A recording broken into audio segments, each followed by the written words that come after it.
কাল আমরা বেরিয়েছিলাম ঘোরাঘুরির উদ্দেশ্যে। সেই উদ্দেশ্যে করে বেরিয়ে পলাশীর দিকে যেতে কিছুটা দূর গিয়েই দেখতে পাই the blue cafe and restaurant.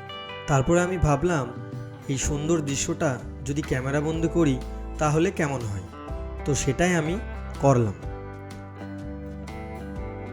শুধুমাত্র ব্লগ করার উদ্দেশ্য নয় ফ্রেন্ড, এটা সাধারণত আমার ভালো লেগেছে তাই আমি ক্যামেরাবন্দি করলাম।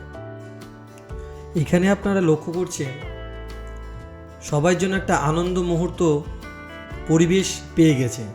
সুন্দর নীল ঝর্ণা, চারিদিকে গাছগুলো সুন্দর করে সাজানো, দূরে দেখতে পাচ্ছেন একটা চায়ের স্টল এবং সেখানে কিছু ছেলে শীতের মধ্যে চাটাকে উপভোগ করছে।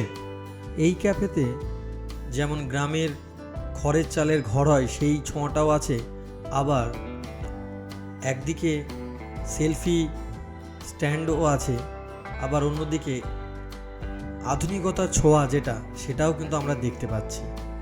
এই ক্যাফেটা ক্যামেরাতেই এত সুন্দর লাগছে ফ্রেন্ড, আপনারা যদি সামনে খালি চোখে দেখেন আপনারা বিশ্বাসই করতে পারবেন না যে এই ক্যাফেটা এত সুন্দর করে এই অনার বানিয়েছে।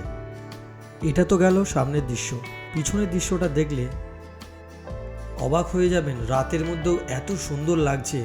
যদি এটা দিনের বেলা হয়, পিছনেই এটা একটা বড় বিশাল মাঠ আছে, চাষযোগ্য মাঠ।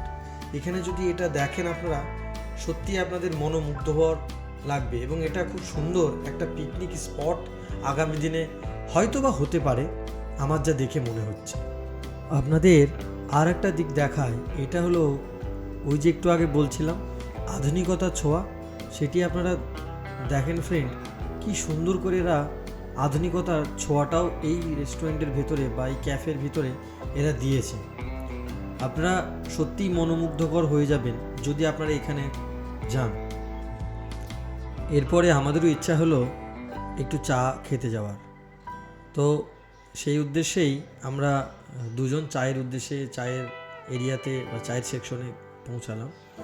সেখানে চায়ের দাম দেখে তো চক্ষু চড়ক গাছ, তো ভাবছিলাম আরও অনেক কিছু খাবো যেহেতু এটা ক্যাফে, কিন্তু চায়ের যা দাম সেই অনুপাতে মন থেকে অন্যগুলোর আশা একদমই শেষ হয়ে গেল এবং শুধুমাত্র দুটো চা নিয়েই মনের আশা এই পর্যন্তই রাখলাম। তবে হ্যাঁ, চায়ের কোয়ালিটি খুবই সুন্দর, খুবই টেস্টি। নিঃসন্দেহে চাটা দামি হলেও এখানে খুবই ভালো লাগলো চাটা খেতে। Thanks for watching my video.